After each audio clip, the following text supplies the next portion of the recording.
Assalamualaikum warahmatullahi wabarakatuh.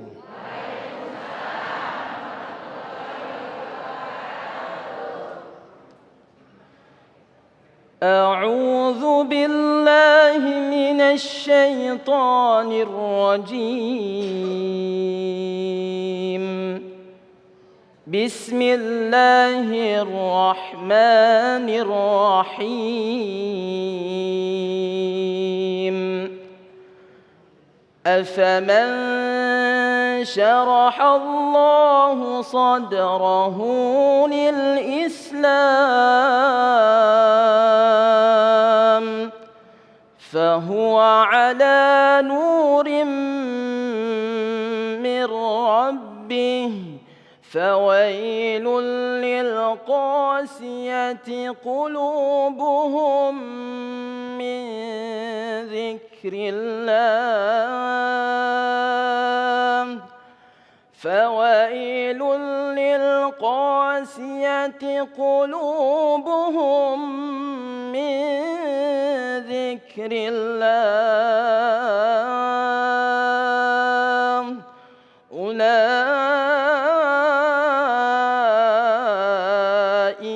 في ضلال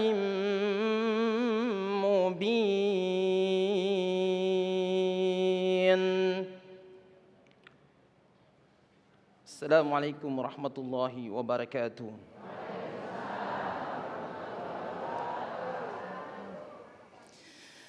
Assalamualaikum warahmatullahi wabarakatuh. Nahmaduhu wa nasta'inuhu wa nastaghfiruh wa na'udzubillahi min syururi anfusina wa min sayyiati a'malina. Allahumma sholli ala sayyidina Muhammad wa ala ali sayyidina Muhammad. Alhamdulillah, segala puji bagi Allah yang kembali memberikan kita kesempatan untuk bertemu dalam majelis ilmu yang kita cintai, Damai Indonesiaku. Jamaah yang dirahmati Allah, dalam hidup kita mencari tujuan hidup adalah salah satunya adalah kebahagiaan dunia dan akhirat. Ciri-ciri orang yang mendapatkan kebahagiaan dunia adalah mereka yang mendapatkan hati yang lapang, hati yang tenang, hati yang ikhlas dalam menghadapi segala persoalan.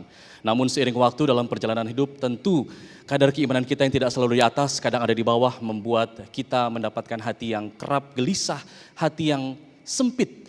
Bagaimana kemudian Islam menyikapi hal ini? Bagaimana solusi yang ditawarkan Islam mengenai hati yang sempit ini? Insya Allah itu yang akan kita bahas dalam Damai Indonesiaku pada hari ini, yang akan disampaikan oleh guru-guru kita. Ada Ustadz Fikri Haikal MZ dan Ustadz Nur Fadilah atau Ustadz Tile dalam tema hari ini, Obat Sempitnya Hati. Disiarkan dari Masjid Al-Muhajirin, Jalan Pondok Kopi 5, Duren Sawit, Jakarta Timur. Inilah Damai Indonesiaku yang insya Allah akan diawali oleh Ustadz Nur Fadilah, akan membawakan mengenai berpaling dari Allah sebagai sebab hati yang sempit. Selamat mengikuti.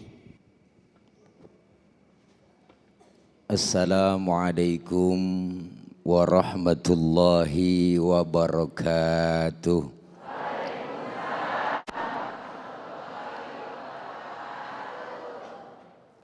Bismillahi walhamdulillah. Alhamdulillahilladzi anzala sakinatan fi qulubil mu'minin. Wassalatu wassalamu ala sayyidina Muhammadin wa ala alihi wa sahbihi wa barik ajma'in, amma ba'du. Yang mulia guru saya, abang saya Al-Mukarram Al-Ustadz Kiai Haji Fikri Haikal Zainuddin MZ, dan host kita yang sudah fenomenal, segenap jamaah, para ibu, bapak, hadirin jamaah majelis Masjid Al-Muhajirin dan seluruh pemirsa TV One yang insya Allah dimuliakan oleh Allah Subhanahu wa Ta'ala. Hari ini tema kita tentang obat sempitnya hati. Ya Bu? Ya Bu? Apaan?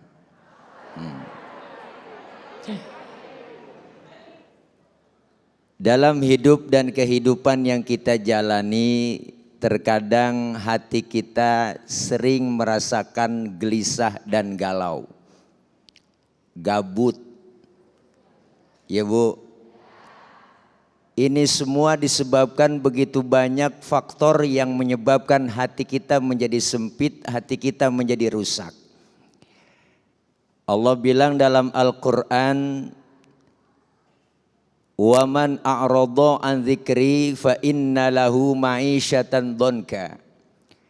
Siapa yang berpaling dari peringatanku, kata Allah, siapa yang berpaling dari Al-Quran, fa inna lahu ma'isyatan dhanka, maka aku akan berikan penghidupan yang sempit. Artinya berpaling dari peringatan Allah diantaranya kita kurang mendekatkan diri kepada Allah, kurang berzikir kepada Allah, dan kurang mengingat-ingat kebaikan-kebaikan, kejelekan-kejelekan yang kita lakukan. Artinya apa? Hati kita sering sempit karena kurang zikir, kurang mengingat kepada Allah. Salah satu mengingat kita kepada Allah diantaranya kita beramal kebaikan. Mana buktinya? Hari ini kita buktiin kumpul kita dengan ulama, kita kumpul di pengajian. Ini salah satu yang bikin hati kita tenang. Ini salah satu zikir kita kepada Allah. Kenapa? Karena batin kita perlu nutrisi. Kita terkadang jasmani kudu sehat, minum vitamin banyak, makan ini biar sehat, minum ini biar sehat. Tetapi kita kadang memikirkan, kurang memikirkan, batin kita sering rusak, batin kita pun perlu nutrisi. Mana nutrisinya? Salah satunya kita berzikir kepada Allah, dan kita hari ini kumpul dengan taklim di TV One melalui Damai Indonesiaku. Ya Bu, ngaji. Ngaji jangan ngarepin tua-tuaan. Po ngaji po, ntar nungguin tua-tuaan.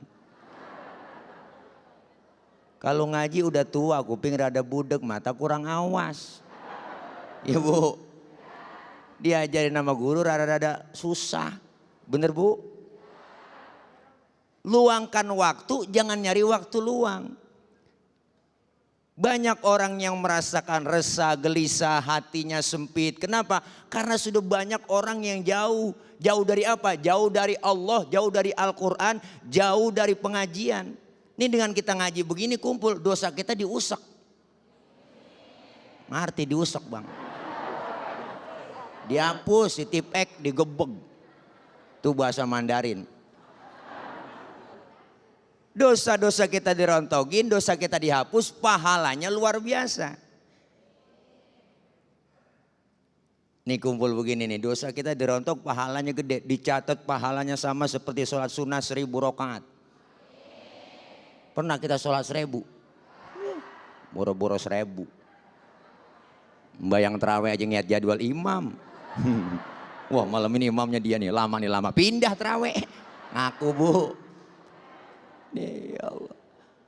Maka bagaimana cara hati kita menjadi lembut, hati kita menjadi baik? Ya salah satunya kita berzikir. Ala bizikrillahi tatmainnul qulub. Siapa orang yang berzikir sesungguhnya itu menenangkan hatinya.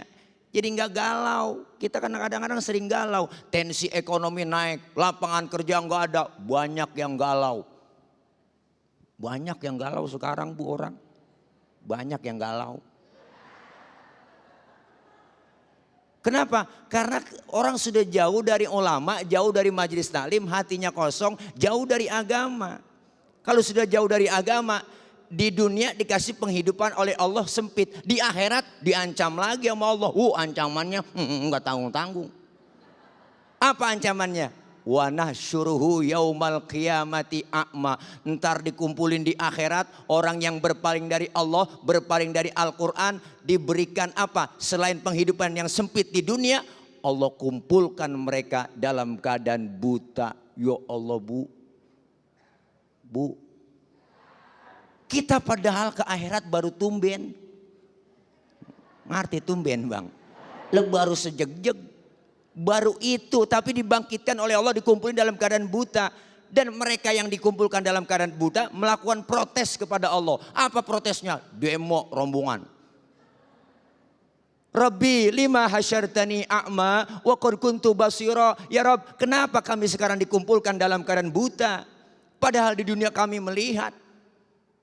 Gunung yang tinggi menjulang ke angkasa, lautan yang biru membentang luas, sawah yang hijau dan menguning. Saya saksikan di dunia ya Rob, kenapa kami sekarang dikumpulkan dalam keadaan buta? Apa kata Allah? Kadzalika atatska ayatuna fanasitaha. Demikianlah kau kukumpulkan dalam keadaan buta, padahal telah datang dulu di dunia ayat-ayatku, telah datang di dunia Al-Quran, telah datang di dunia petunjuk buat kamu.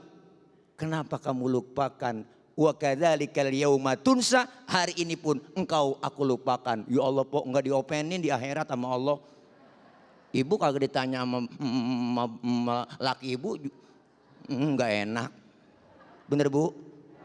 Mana udah rapi dandan malam Jumat, ya Allah, enggak diopenin.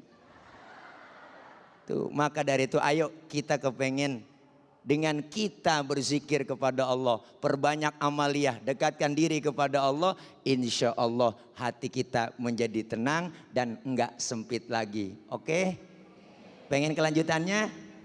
Tungguin. Masya Allah, kunci dari kelapangan hati adalah kita senantiasa berzikir kepada Allah, mengingat kepada Allah dengan meluangkan waktunya. Jangan menunggu waktu luang. Nanti selepas jeda, Damai Indonesiaku akan segera kembali bersama dengan Ustadz Fikri Haikal akan memberikan tausiah mengenai mengisi hati kita dengan ridho dan tawakal. Tetaplah bersama kami di Damai Indonesiaku.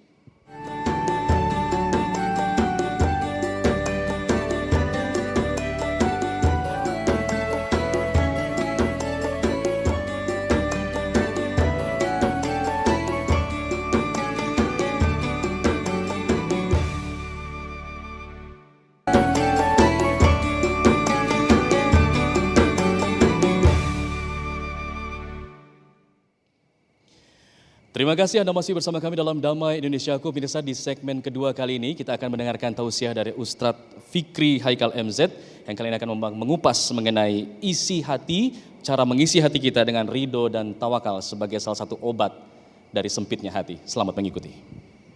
Assalamualaikum warahmatullahi wabarakatuh.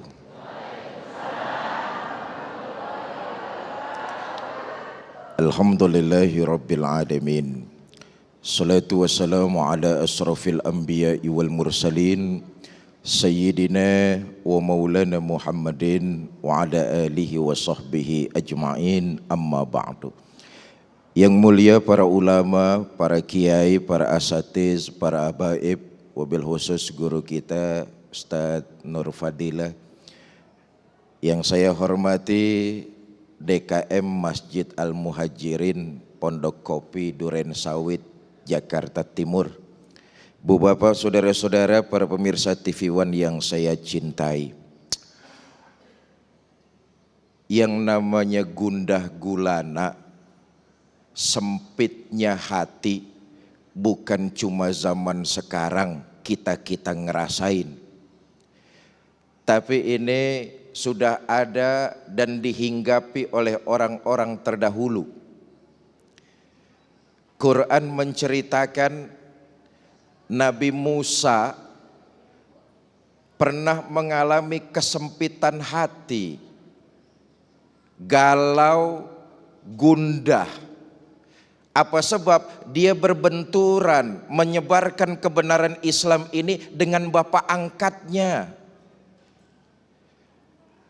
Itu karenanya Nabi Musa lidahnya keluh, kaku untuk menyampaikan nilai-nilai kebenaran. Kenapa? Yang dia hadapin bapak angkatnya Fir'aun. Mau dikasih tahu cara yang benar, bapak angkatnya. Mau dibilangin, ada timbul perasaan gak enak karena bapak angkatnya. Itu kondisi yang dialami oleh Nabi Allah Musa. Makanya Quran mengabadikan Rabbi shrahli sadri wa yassirli amri wahlul. Hal itu pernah dialami oleh Nabi Allah Musa ketika berbenturan dengan keluarganya sendiri, bapak angkatnya. Begini gampangnya nih, kalau ngomongin orang lain enak, nggak ada beban. Tapi kalau yang diomongin menyangkut keluarga sendiri, ini kepentok nih. Ada beban, itulah menyebabkan hati jadi gundah. Bapak Ibu saudara-saudara kaum muslimin yang saya cintai. Karenanya betul apa yang tadi disampaikan oleh Ustadz Nur Fadila. Di antaranya yang menyebabkan hati kita tuh jadi sempit, enggak lapang. Pertama, kita berharap kepada Allah Subhanahu wa taala, memohon kepada Allah supaya hati kita dilapangkan. Karena itu kalau hati mau dilapangkan, pertama, tidak membiasakan perbuatan-perbuatan keji. Salah dan dosa yang kita lakukan hendaknya tidak jadi kebiasaan. Sebab perbuatan-perbuatan keji yang dilakukan itu bisa membuat hati kita sempit. Makanya pantas kalau dalam sebuah riwayat diceritakan nanti itu di akhirat ada orang dibangkitkan. Selain di dunia hatinya sempit, nggak lapang, di akhirat juga azabnya luar biasa. Kenapa? Membiasakan perbuatan keji. Di akhirat ada orang dibangkitkan badannya manusia tapi mukanya muka macan. Kenapa? Sifatnya bahimiyah, keji, perbuatan macan, sifat macan begitu tuh. Keji. Apa? Mau menang sendiri, egois, kagak mau dengerin omongan orang. Hei, macan. Bahimiyah, sifat keji. Kalau punya sifat egois, mau menang sendiri, kalau ini diteruskan, kalau ini jadi kebiasaan, bikin hati nggak lapang, bikin hati jadi sempit. Mau menang sendiri, ingatlah di atas langit pasti ada. Sifat bahimiyah, perbuatan keji, macan. Ada lagi orang dibangkitkan badannya manusia, mukanya muka monyet. Sifat bahimiyah, perbuatan keji, apa itu? Tamak, rakus, serakah. Bikin hati jadi sempit tuh. Ada lagi orang dibangkitkan badannya manusia tapi mukanya muka tikus. Kenapa? Sifat tikus, perbuatan keji, ngerogotin barang yang disimpan rapi-rapi, itu kan perbuatan keji itu. Duit rakyat ditaruh di bank, digerogotin.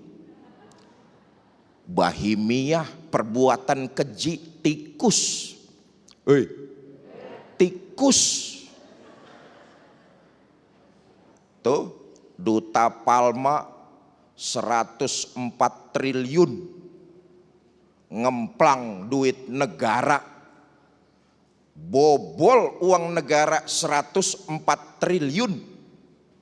Kalau dibeliin cendol, Pondok Kopi banjir cendol. Negara yang bobol. Negara duit mana? Mungutin pajak kita. Jadi kalau kita marah, ya pantas. Kenapa? Perbuatan keji. Tikus. Tikus. Beras rakyat disimpan baik-baik di Bulog, digerogotin. Tikus.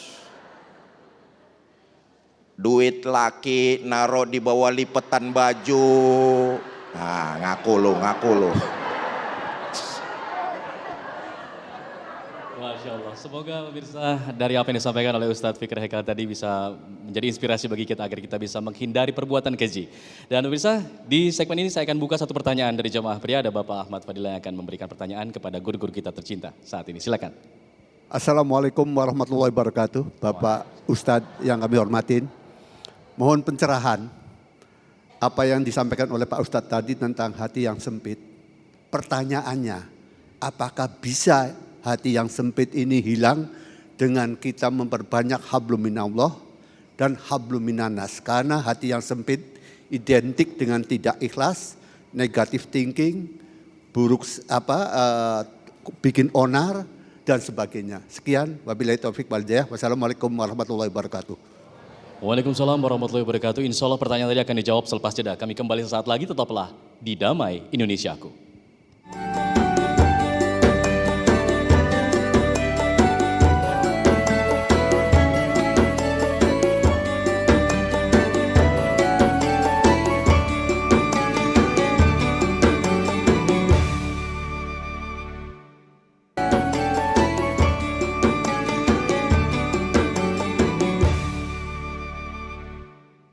Anda kembali di dalam Damai Indonesiaku, pemirsa, melanjutkan pertanyaan tadi yang disampaikan oleh salah satu jamaah, Bapak Ahmad Fadilah, menanyakan bagaimana kemudian kita bisa menghilangkan atau mengobati hati yang sempit dengan cara memelihara hablum minallah dan juga hablum minanas. Ustadz, silakan, dipersilakan.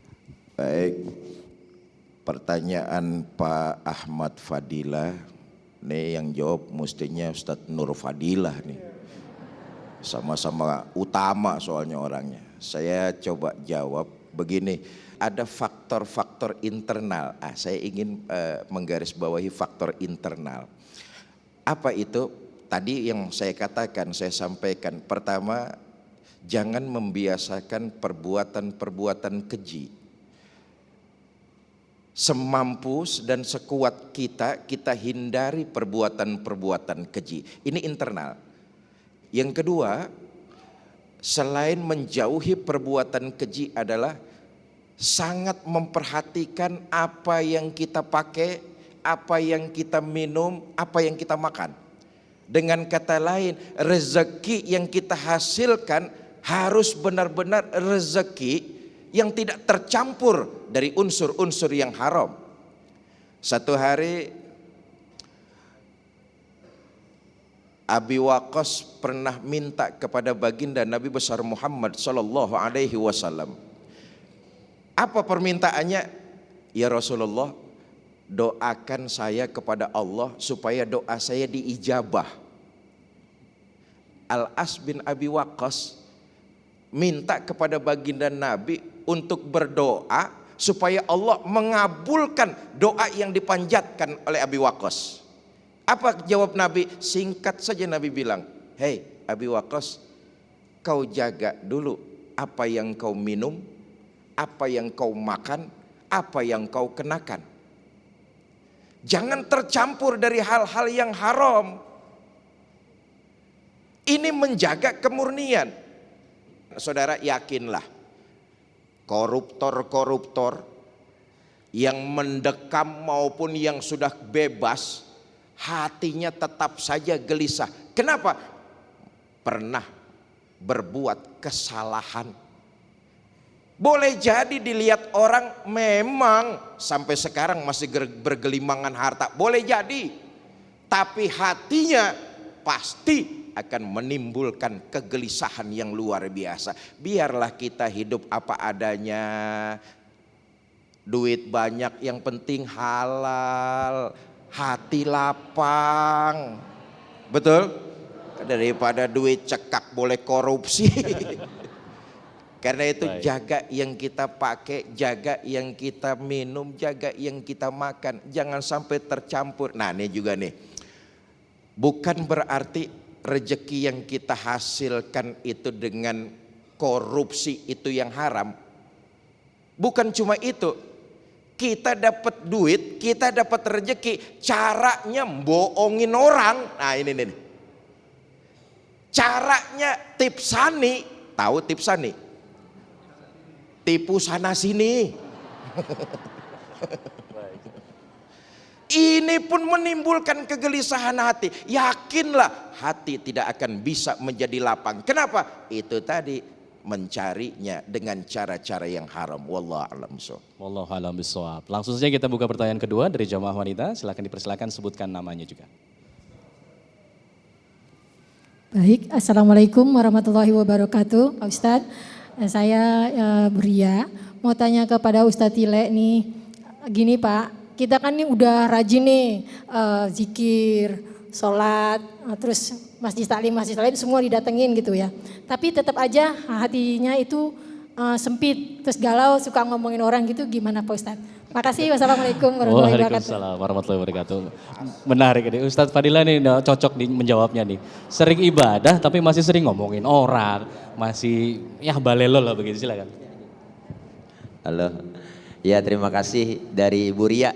Ya Ibu Ria nanya, mantep nih, ini pertanyaan yang banyak sering kejadian di kampung kita, di lingkungan kita.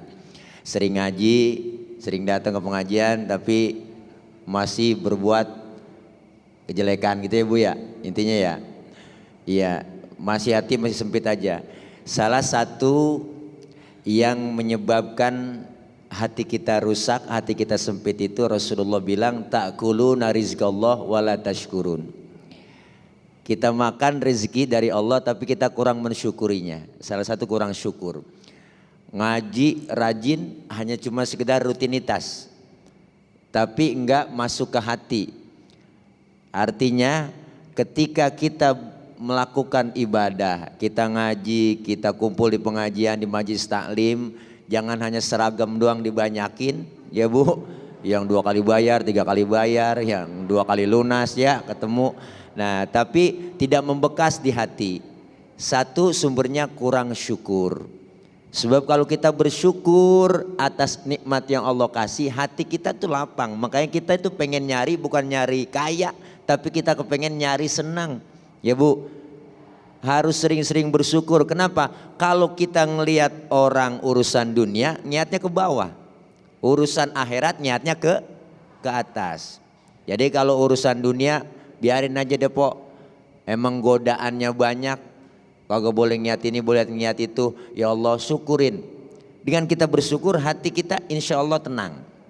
Nah makanya selain kita ngaji, selain kita dapat ilmu dari guru, ini perlu kita aplikasikan, kita amalkan. Maka jangan sampai dengan kita melakukan rutinitas kita saja, kita ngaji tapi nggak ada bekasnya. Kalau urusan dunia kan ngurusnya niatnya ke bawah ya Bu. Ya Bu, alhamdulillah punya motor, tetangga gua punya sepeda doang. Kata yang punya sepeda, alhamdulillah masih punya sepeda, kemana-mana kekejek mulu. Ya Bu, yang punya sepeda syukur, gua punya sepeda. Temen gua kemana-mana jalan kaki mulu. Kata yang jalan, syukur gua masih bisa jalan. Tetangga gua udah setahun setruk agak bangun-bangun. Ya Bu, yang setruk ngomong alhamdulillah masih hidup. Tetangga gua kemarin digotong ke kuburan, enggak balik-balik lagi. Tapi kalau urusan akhirat niat ke atas. Dia sedekah 10.000, masa gue gak bisa. Nah inilah perlu kita mensyukurinya.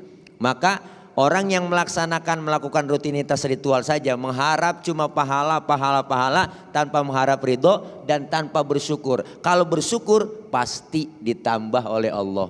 Kita kurang syukur di situ Bu. Nah bikin hati kita rusak. Yang kedua apa? Kita sering melakukan hal-hal yang jelek. Kezoliman kepada orang lain, maka itu masih menyebabkan hati kita sempit. Maka kita kepengen dengan kita ngaji, kita kumpul berjamaah di masjid, di majelis taklim, ke pengajian, insya Allah sedikit demi sedikit ilmu yang disampaikan kita amalin. Sedikit demi sedikit amalin kebaikan-kebaikan itu, dan itu akan menjadi manfaat dalam hidup dan kehidupan kita sehari-hari. Insya Allah mudah-mudahan Ibu dengan kita bersyukur kita pasti akan ditambah nikmat. Amin. Itu aja barangkali ya, kalau memang kurang puas ntar nyari kepuasan di luar ya. Terima kasih. Baik. Ini yang dari jamaah pria mungkin ada yang kurang puas juga. Silakan memberikan pertanyaan untuk sebelum kita tutup di segmen ketiga ini. Silakan Bapak. Assalamualaikum warahmatullahi wabarakatuh. Nama saya Bambang Laksana. Untuk Ustadz Fikri, singkat saja Ustadz, berkaitan dengan kelapangan hati, kira-kira amalan-amalan apa saja dalam peribadahan kita sehingga kita akan mendapatkan kelapangan hati dari Allah Subhanahu wa taala. Terima kasih. Waalaikumsalam warahmatullahi wabarakatuh. Waalaikumsalam warahmatullahi wabarakatuh. Nanti Ustadz Fikri akan menjawabnya selepas jeda. Tetaplah bersama kami dalam Damai Indonesiaku.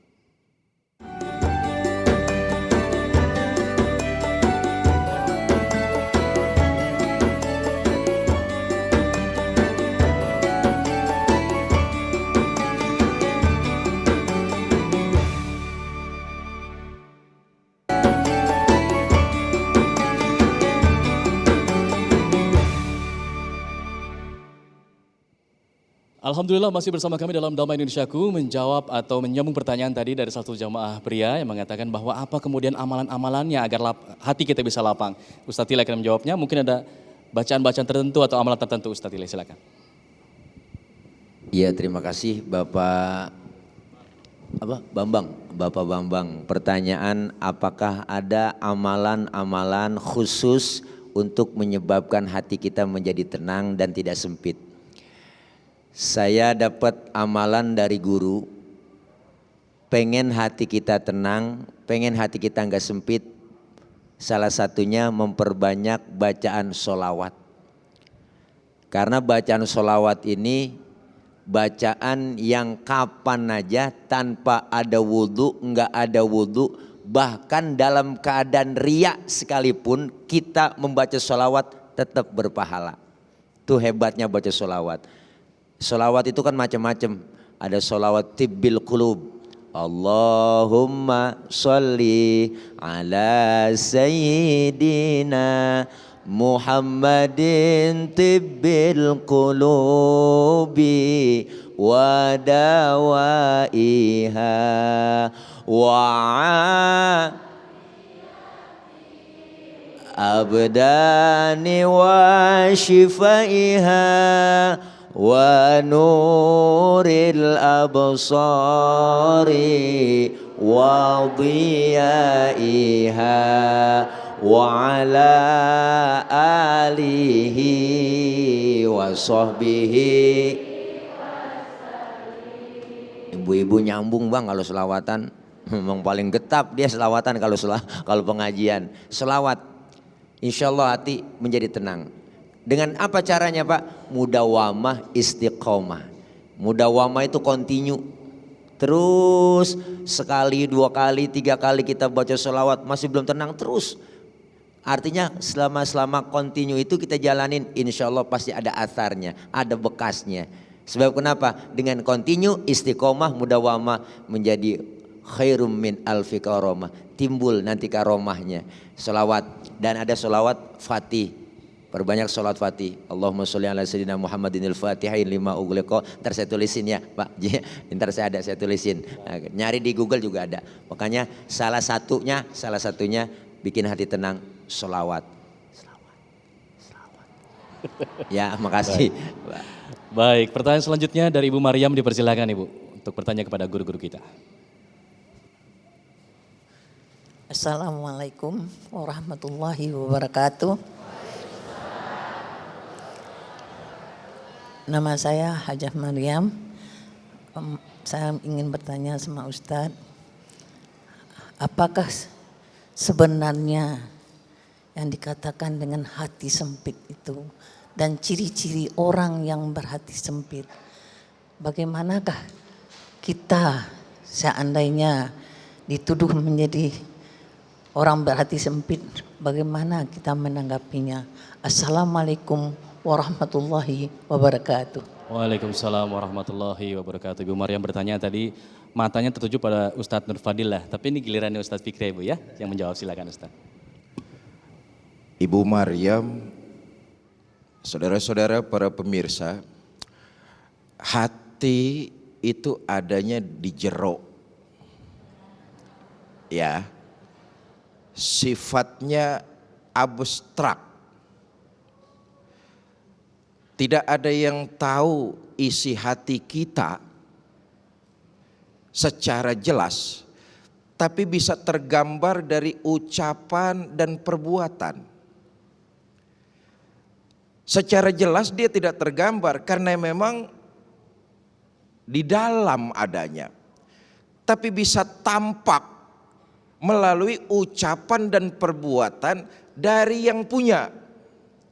Kalau hatinya bersih, maka ucapan yang keluar, perbuatan yang dia kerjakan, perbuatan dan ucapan-ucapan yang baik. Persis kayak teko tuh, karena hati jero apa itu jero? Persis kayak teko.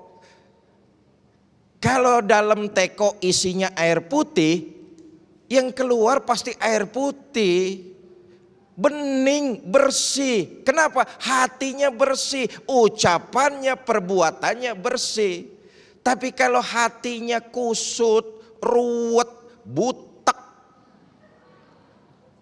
rebek, kotor, maka ucapan dan perbuatannya kotor. Bisa dilihat indikasinya lewat lisan dan perbuatan. Begitupun yang hatinya sempit, tidak lapang. Boleh jadi kelihatannya apaan aja dia punya. Uangnya banyak, jabatannya mentereng, tingkatan sosialnya di masyarakat luar biasa.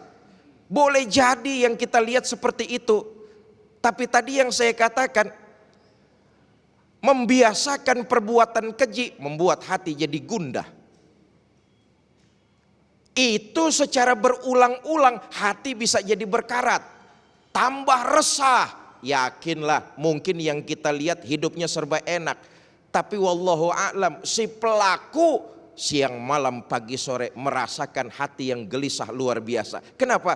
Saudara, kita ini manusia punya nurani. Setiap kali perbuatan salah yang kita kerjakan, hati ini memberontak. Itu tidak akan bisa dihindari. Boleh jadi perbuatan itu saya tutupi di depan saudara, tapi hati saya tidak bisa ditutupi. Kelihatannya tingkat sosial, status sosialnya luar biasa, tapi karena perbuatan keji dia lakukan, hatinya menjadi gundah. Tampak kalau perbuatan keji yang terus dia lakukan, makin jauh dari nilai-nilai ajaran agama. Tuh yang tadi sudah dijawab sama Ustadz Tile. Ama masjid, ogah aja ngelihatnya. Sekalinya lewat depan masjid miring. Kenapa? Membiasakan perbuatan keji. Kalau sudah terbiasa jadi berkarat hati.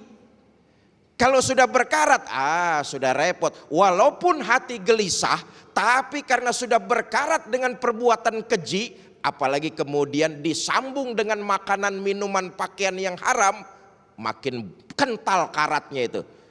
Bahasa saya di Kebayoran Baru itu betieng. Ngerti betieng?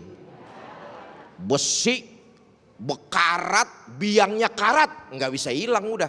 Betieng itu namanya itu.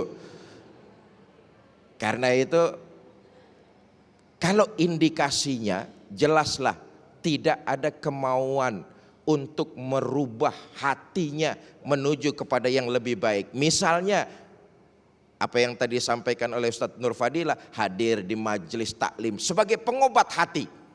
Karena hati itu laksana cermin dia. Kesalahan yang bikin kita gelisah itu titik noda hitam yang nempel di cermin. Kaca kita di rumah kita tuh kira-kira perlu kita elapin kagak tiap hari? Kenapa? Nempel debu. Hidup kita begitu 24 jam pasti salah dan dosa. Menyadari lalu bertobat, kita ngelap hati kita tuh. Perkara besok ada titik lagi, ya dielap lagi tuh kaca. Perkara besok salah lagi, ya istighfar, mohon ampun kepada Allah. Manusia tempatnya salah dan dosa. Tapi kalau kaca, kalau hati berbuat salah, lalu dijadikan kebiasaan, sudah debu itu kalau udah kelamaan nempel di kaca, Bu, sering kan ngelapin kaca di rumah? Tuh debu kalau udah kebangetan lama, pakai silet aja dikerok kagak mau turun itu debu. Betul apa enggak? Begitulah kesalahan perbuatan keji yang selalu kita biasakan menimbulkan efek luar biasa. Akhirnya nauzubillah, jangan sampai hati kita tidak mau menerima kebenaran. Nauzubillah, nauzubillah min zalik. Semoga kita senantiasa diberikan oleh Allah hati yang lapang dan kita dihindarkan dari perbuatan-perbuatan keji yang membekukan hati kita dari perbuatan-perbuatan yang baik. Alhamdulillah demikian pemirsa Damai Indonesiaku pada hari ini. Sayang sekali meskipun ada masih banyak pertanyaan, tapi karena durasi kita harus tutup dan kami mohon pamit undur diri. Saya Alfa Tauhid mewakili seluruh kru yang bertugas. Damai Indonesiaku pamit dan akan ditutup oleh doa bersama Ustadz Nur Fadilah. Silakan. Astaghfirullahalazim, astaghfirullahalazim, astaghfirullahalazim. A'udzu billahi minasyaitonir rajim. Bismillahirrahmanirrahim. Alhamdulillahi rabbil alamin. Allahumma salli wa sallim wa barik ala sayyidina Muhammad wa ala alihi wa sahbihi ajmain. Allahumma inna nas'aluka hubbak wa hubba man yuhibbuk wa amalan lazi yuballighuna hubbak. Rabbana atina fid dunya hasanah wa fil akhirati hasanah wa qina azabannar. Wa sallallahu ala sayyidina Muhammad wa ala alihi wa sahbihi wasallam wa akhiru da'wana anil hamdulillahi rabbil alamin. Saya Fikri Zainuddin MZ bersama Ustadz Nur Fadilah mohon maaf atas segala kekurangan, terima kasih atas segala perhatian. Wallahul muwafiq ila aqwamit thariq. Assalamualaikum warahmatullahi wabarakatuh.